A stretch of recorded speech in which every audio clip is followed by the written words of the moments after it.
Artinya polisi itu fokus di tugasnya secara profesional, sementara anggarannya itu ada yang ngatur sendiri gitu. Kira-kira gitu nggak? Iya, anggaran yang ngatur kan bagian keuangan nih. Iya. Tapi yang penting kan polisi kan bisa menggunakan kredit card nih. Mau ngejar orang ke Surabaya, jangan mempertanggungjawabkan uang dulu. Dia langsung berangkat ke bandara, gunakan kredit card, nanti penggantian dari situ. Anggota polisi seperti polisi Amerika mau datang ke Indonesia waktu saya masih Wakasan narkotik, itu mereka langsung terbang pakai kredit card, nanti diganti oleh pemerintah sana. Kalau pandangan yang tadi menarik nyambung dengan usulannya Pak Ugro bahwa ada kementerian seperti Kementerian Pertahanan yang mengatur sebenarnya budget-budget dari 3 angkatan ya.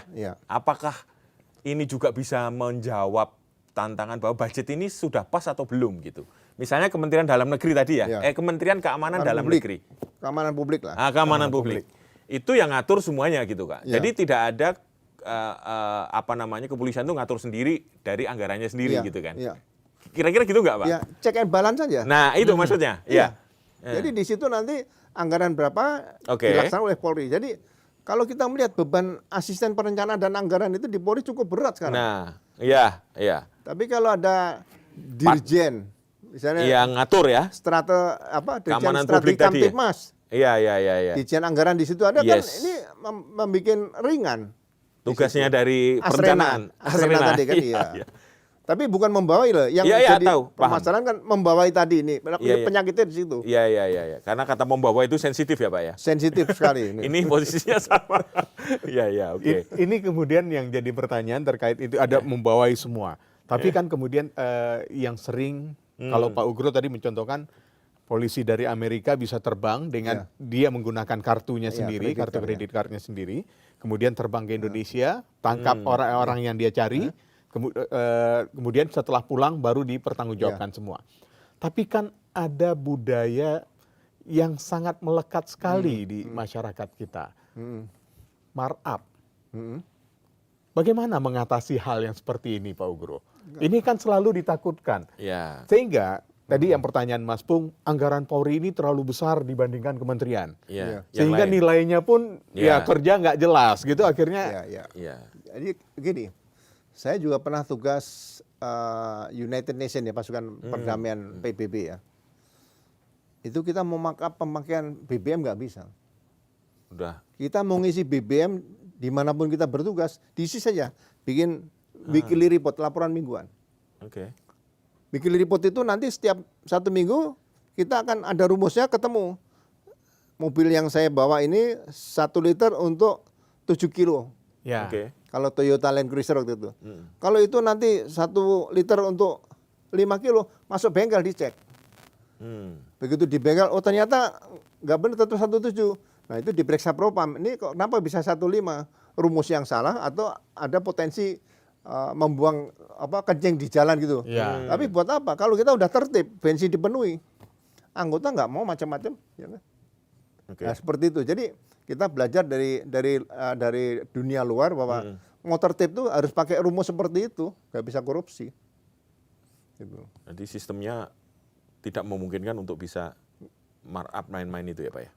Nggak akan bisa karena sistem dibangun, nggak bisa. Berarti sistemnya udah benar-benar harus kuat ya Pak ya? Iya, jadi untuk mengunci itu. Kalau misalnya gini, ya bayangan saya Barreskrim itu kalau tugas di bagian penyidikan kejahatan transnasional lah. Berarti kan setiap saat dia bisa berangkat ke luar negeri. Iya. Tapi berangkat ke luar negeri bukan dalam rangka foya-foya. Ada tugas ke sana misalnya mencari DPO, mencari misalnya Joko Chandra waktu itu, ya kan? Terbangnya langsung. Ada surat perintah, terbang. Jadi dia juga tidak perlu pakai visa ini, kan nanti ada hubungan Hubinter kan ada nih, Interpol. Tinggal telepon saja, ini ada anggota polisi mau dibantu di sana. Kan komunikasi antar polisi antar negara kan sudah bisa dilaksanakan. Nah, berarti ini kan profesional Polri di dalam negeri dan di luar negeri kan diakui dunia juga seperti itu. Gitu loh. Itu yang saya harapkan bahwa ya Barreskrim itu tidak lagi mengurusi hal-hal yang berkaitan dengan tindak pidana umum. Tindak pidana umum sudah selesai di Polda. Barreskrim ini benar-benar Pindah qualified lah. spesial ya. Ya, bahasa Inggrisnya TOEFL-nya Benar. 550 dan dia juga sudah sering melakukan penyidikan di luar negeri, penangkapan di luar negeri dan sebagainya seperti itu. Dan itu harus sebaiknya tercantum di dalam entah apapun namanya regulasinya, apakah dalam petunjuk teknis kah atau petunjuk pelaksanaan kah gitu. Nanti pasti ada reformasi di bidang organisasi. Ya, Oke. seperti contoh misalnya, apakah masih perlu ada pasukan sabara di Mabes Polri? Apakah Mabes Polri tidak dipimpin oleh Kabar Harkam yang memimpin hanya strategi tentang Harkam Tipmas? Ya. Jadi Kabar Harkam namanya Kepala Badan Strategi Pemeliharaan Kamtipmas. Tidak perlu lagi Kabar Harkam langsung ada membawa sabara, di situ ada pasukan, ada misalnya Binmas dan sebagainya seperti itu. Ini perlu ada suatu analisa yang jelas organisasi Polri ini di Mabes seperti apa. Ya kan? Kalau kita lihat tahun 80-an Kabar Eskrim kan cukup dipimpin bintang 1. Nah, sekarang bintang 3 karena udah perkembangan zaman ya. Tapi jangan disebut Kabar Eskrim saja, tapi Kabar Eskrim dipecah-pecah lagi, ya bintang 3 diperbanyak. Malah kalau perlu Kapolda tuh bintang 3. Jadi tidak perlu lagi ada polisi yang cari bintang 3 keluar ke kementerian.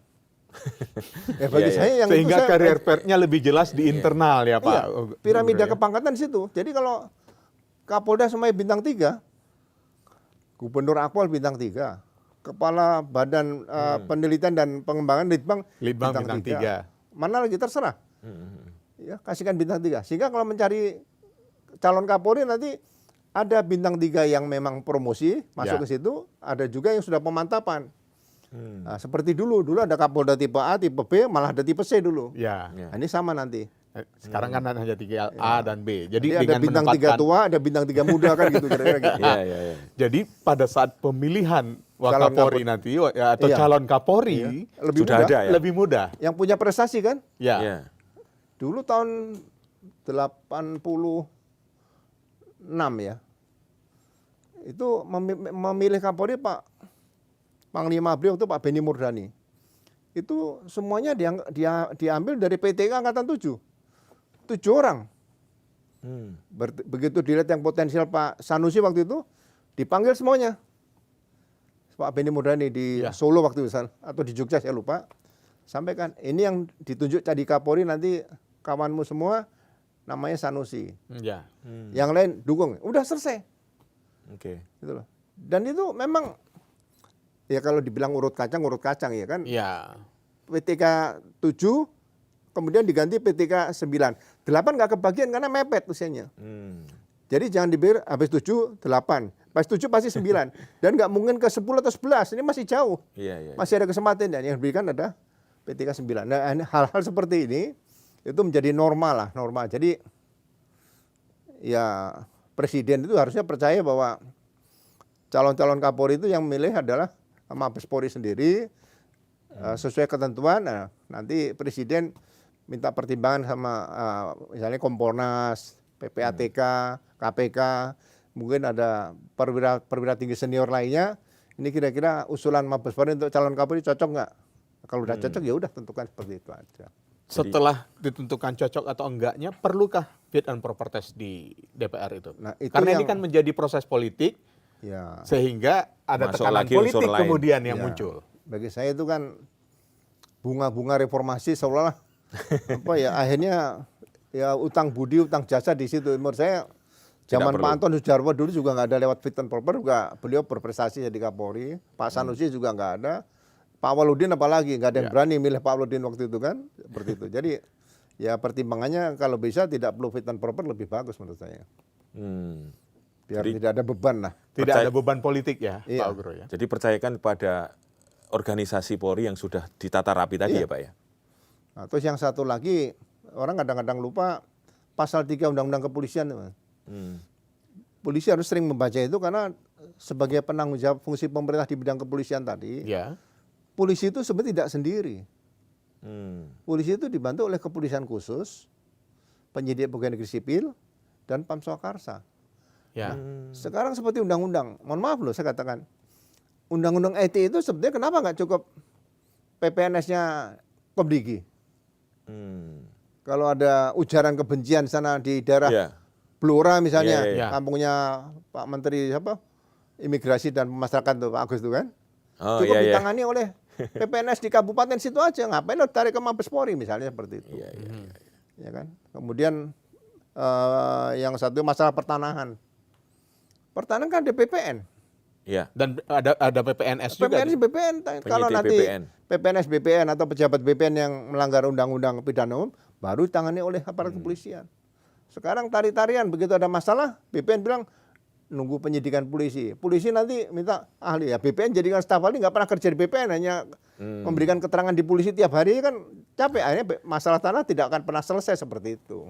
Nah ini mungkin perlu direformasi juga penyidikan itu, bahwa tidak semuanya harus melalui Polri, tapi melalui PPNS tadi perlu di empowering lagi ya, sehingga semua urusan-urusan yang berkaitan dengan dugaan pidana dalam undang-undang tertentu atau undang-undang khusus itu bisa diselesaikan juga. Oke.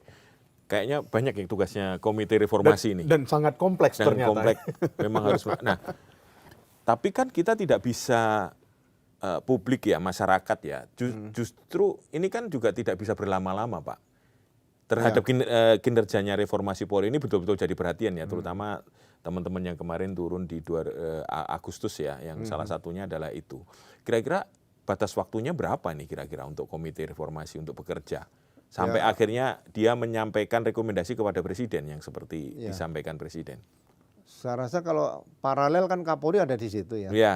Ya, jadi mungkin hal-hal yang kira-kira tidak perlu lagi dibicarakan di Komisi Reformasi, tapi sudah dilaksanakan oleh Polri dan bagus hasilnya ya. Langsung ya? Ya mungkin 3 atau mungkin paling lama 6 bulan selesai lah. Harus selesai. Ya. Tapi jangan menunggu. Oke. Yang tahu polisi baik atau buruk kan polisi sendiri nih. Iya. Iya. Lakukan apa yang terbaik untuk polisi mulai sekarang ini gitu aja. Oke. Jadi Apalagi dengan ada 5 dari Bayangkara itu tadi, harusnya bisa lah, paham lah seharusnya permasalahannya Pak Ugro ya. Saya melihat kan 5 nih, Pak Badrodin, Adi Makayasa, Ya. terbaik. ya. Kemudian Tito Karnavian, Pak Tito ini juga Adi Makayasa. Makayasa, terbaik kan. Idam Aziz, Pak Idam Aziz juga Adi Makayasa nih. Oke. Pak Doviri juga sama Adi Makayasa. Pak Listio nggak tahu Adi Makayasa nggak, mungkin Adi Makayasa juga nih. Ya. Nah ini kalau semua Adi Makayasa nggak bisa menyelesaikan, buat apa sebutan Adi Makayasa? Menurut saya kan itu tanggung jawab moral loh. Iya. Kalau saya kan bukan Adi Makayasa, kalau saya di bawahnya Adi Makayasa saya gitu. Oke. Jadi 6 bulan waktu yang Cukup paling lama fair lah, untuk ya. mereka bekerja. 6 bulan. 6 bulan. Iya. Cukup Oke. fair ya. Satu lagi, bagaimana publik yang belum terwakili dari situ itu bisa menyampaikan aspirasinya kepada komite, Pak? Ya Gimana, Pak? itu yang sekarang banyak beredar kan no viral no justice. Iya. Ya, tapi Pak Mahfud sudah cepat nanggap masalah ijazah penetapan Roy Suryo dan Roy kalau Suryo. sebagai Iya. tersangka Iya. sudah memberikan statement seperti itu. Jadi Pak Mahfud MD ini tidak lepas dari masalah media sosial di situ. Iya. Tapi lebih bagus lagi kalau memang di tim ini Iya. dibentuk semacam podcast lah di situ, menghadirkan beberapa tokoh masyarakat yang Untuk bisa menyampaikan pendapat di situ lebih bagus. Mudah-mudahan pendapat yang dari sini bisa diserap juga ya nanti Diserap untuk para komite reformasi yang bekerja. Tapi ngomong-ngomong nih, karena Pak Ugro sudah nyinggung Pak Mahfud bicara soal ijazah. Tadi juga di awal bicara soal penetapan tersangkanya Roy Suryo. Saya jadi ingat Pak Ugro ini sempat memberikan pesan pada saat acaranya Roy Suryo di Gedung Juang kalau saya tidak salah ya Pak ya. Pak Ugro menyampaikan ya harusnya Roy dan kawan-kawan juga mengejar KPU untuk membuktikan ijazah, keaslian ijazah. Nah, apa sebenarnya yang dimaksud oleh, atau jangan-jangan penetapan tersangka ini salah sehingga harus mengejarnya ke yang lain gitu Pak Ugro? Enggak, jadi gini, beda ijazah palsu dengan uang palsu. Undang-undang juga berbeda. Oke. Ya kan? Kita nyimpan uang palsu kalau ketahuan juga bisa diproses. Iya, Ya. betul. Ya kan? Apalagi menggunakan. Nah, sekarang kalau saya punya ijazah palsu dan saya sembunyikan atau saya bakar nih, apakah saya tidak bisa diproses? Saya tidak bisa diproses menyimpan ijazah palsu atau menghancurkan ijazah palsu kalau tidak saya gunakan. Ya. Oke. Nah, Ya. karena ijazah palsu digunakan, berarti kan ini ayat 2-nya bermain di sini. Menggunakan ijazah palsu tadi di KPU kan. Ya. Nah, KPU kan bisa jadi tersangka juga. Nah, kalau nanti sudah dibuktikan di ayat 2-nya bahwa pengguna kena, berarti nanti pengguna ditanya, ini dari mana? Oh, dari pemiliknya. Pemilik kena di situ, ditarik semua.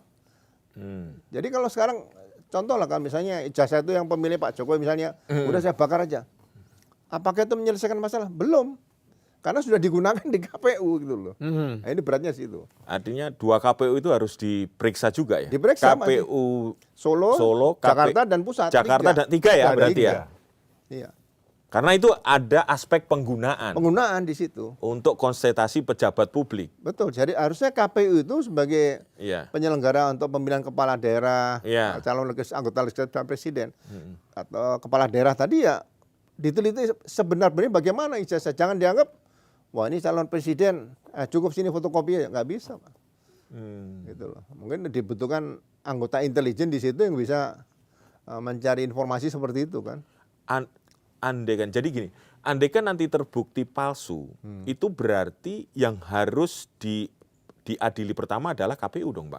KPU dan bersama-sama pasal 5556 masuk situ. Dengan yang pemilih tadi. pemilik ijazah tadi? Iya.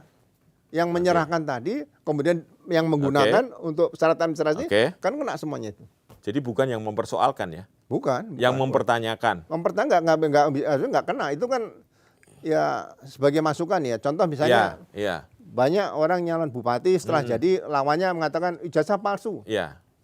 Nah, kita bisa segera nangani, tanya sekolahnya di mana. Bisa langsung aja, nggak butuh waktu lama-lama. Oh ternyata ada foto. Makanya foto perangkatan kalau lulus itu penting di situ. Foto bersama dulu SD kan ada nih. Kan? Itu sebenarnya bukan foto biasa, itu barang bukti itu, alat bukti suatu saat kalau nyalon presiden ya kan. Buku tahunan itu ternyata barang bukti ya Pak Ugro ya. Sekarang begini Pak Ugro, kalau di dalam kasus bupati ada kemudian lawannya menyebutkan ijazahnya palsu, polisi cepat bergerak. Kalau seandainya ini kan mantan presiden nih Pak Ugro, ada tantangan berat gak sih polisi untuk mengungkap, waduh ini mantan presiden kalau yang mau kita lidik gitu? Ya sebetulnya kalau kita kembalikan kepada polisi negara, kita nih bukan lagi polisi Bayangkara Majapahit dulu ya. Kerajaan Majapahit itu kan pengawal raja dan keluarganya saja. Kalau sekarang polisi negara ya negara. Sebetulnya itu sudah dibuktikan dulu waktu Kapolri Pak Bimantoro, Pak Jenderal Bimantoro, Direktur Reserse Polda itu almarhum Pak Bambang Alekriatmojo. Itu memeriksa Gus Dur sebagai saksi dalam kasus Bulog itu nggak ada masalah, dan Gus Dur siap, nggak ada masalah sebagai saksi. Beliau mungkin pernah melihat, mendengar gitu kan, dan diperiksa di istana nggak ada masalah, saksi. Nggak ada masalah. Nah itu peran polisi sebagai kepala negara. Peran polisi sebagai polisi negara. Nah, tapi kalau presiden diperiksa sebagai kepala pemerintah di situ. Tapi kalau presiden sebagai kepala negara, polisi nggak bisa, karena itu ada yang ngatur sendiri, yaitu di MPR atau DPR yang menangani seperti itu kan. Seperti itu. Jadi hal seperti ini perlu diatur lagi dalam petunjuk-petunjuk tadi, ada petunjuk teknis dasar, induk, pelaksanaan seperti itu. Jadi jangan sampai ada keraguan-keraguan seperti itu. Sehingga yang akan melaksanakan di bawah tidak ada keraguan dalam menjalankan tugas. Meskipun nurani mereka bilang, oh ini sebenarnya salah. Tapi karena tidak ada petunjuk yang jelas, akhirnya mereka jadi ragu untuk melakukan itu ya Pak Ugro ya. Iya, mungkin ke depan ya perlu ditinjau kembali. Jadi mungkin terlalu ekstrim saya katakan gini. Dulu Polri kan bagian dari ABRI. Jadi ajudan presiden itu ada TNI, darat, laut, udara, ada polisi 4. Betul. Ya kan? Nah, ke depan apakah masih dibutuhkan polisi sebagai murni aparat negara menjadi ajudan presiden nih? Kalau TNI kan memang sebagai pengawal penegak kedaulatan. Salah satu kedaulatan negara kan adalah mengamankan presiden. Nah itu pengamanan presiden, ajudan presiden cukup dari TNI. Tapi kalau Polri nanti ya mohon maaf saya katakan, apakah Polri itu masih ke depan masih dibutuhkan untuk hadir sebagai ajudan presiden? Nah supaya tidak ada keraguan-keraguan gitu loh. Baik. Ini perlu satu pemikiran yang mendalam ke depan nanti. Tidak ada lagi nanti setelah reformasi tadi ya kesan-kesan keraguan-raguan kalau misalnya ya presiden sebagai kepala pemerintah kalau diperiksa sebagai saksi atau menteri diperiksa sebagai saksi ya aturannya sudah ada ya disitulah peran polisi sebagai aparat negara sebagai di bidang penegakan hukum dengan aturan-aturan undang-undang yang sudah jelas yang sudah ada di Indonesia seperti itu. Baik, Pak Ugro. Jadi sebenarnya nggak ada masalah kalau mantan presiden ya Pak ya. Untuk Kalau diundang, diperiksa di pengadilan pun juga sebenarnya nggak ada sesuatu yang merendahkan martabat, nggak ada ya. Di muka hukum kan sama. Ya equality before the law semuanya Iya. sama lah, nggak usah. Iya, semua sama kan Ya, Pak. yang penting etika pemeriksaan, makanya etika penegakan hukum itu harus diciptakan juga, Oke. diatur bagaimana etika penegakan hukum itu. Iya. Kalau misalnya mantan, ya diperiksa di kediaman nggak ada masalah. Nggak ada masalah. Iya. Orang sakit diperiksa di kediaman nggak ada masalah. Ya, jadi apa ya? Humanis itu kan perlu dibangun. Ada sila kedua Pancasila kemanusiaan Kemanusiaan yang adil dan beradab. Ya. Ya, kan dalam penegakan hukum kan harus tetap ke situ juga. Nah, itu persis. Jangan, Artinya sebenarnya sudah bisa mengacu kepada sila kedua sebenarnya Iya. dalam penanganan itu ya Pak. Ya, nggak perlu dikatakan, wah perlu polisi yang Pancasilais. Nggak perlu, yang penting actionnya itu sudah mencerminkan seperti itu kan, itu aja. Ya. Baik kalau gitu Pak Ugro, terima kasih telah hadir di To The Point aja. Kita perbincangan menarik sekali. menarik banget ini. Terutama bisa jadi masukan untuk reformasi Polri ya. Ya. Dan Pak Ugro ya berharap target 6 bulan bisa terpenuhi Iya, insya Allah. dan lembaga Polri itu akan menjadi lebih baik. Karena dari komite dan tim reformasi, publik menunggu bukti, bukan janji. Karena di negeri ini keadilan tak butuh seremoni, tapi keberanian menegakkan integritas setiap hari. Saya Eka Kazuma, Saya Pung Purwanto. sampai jumpa di To The Point berikutnya. Terima kasih Pak Ugro. Terima kasih. Terima Pak. kasih, selamat sore.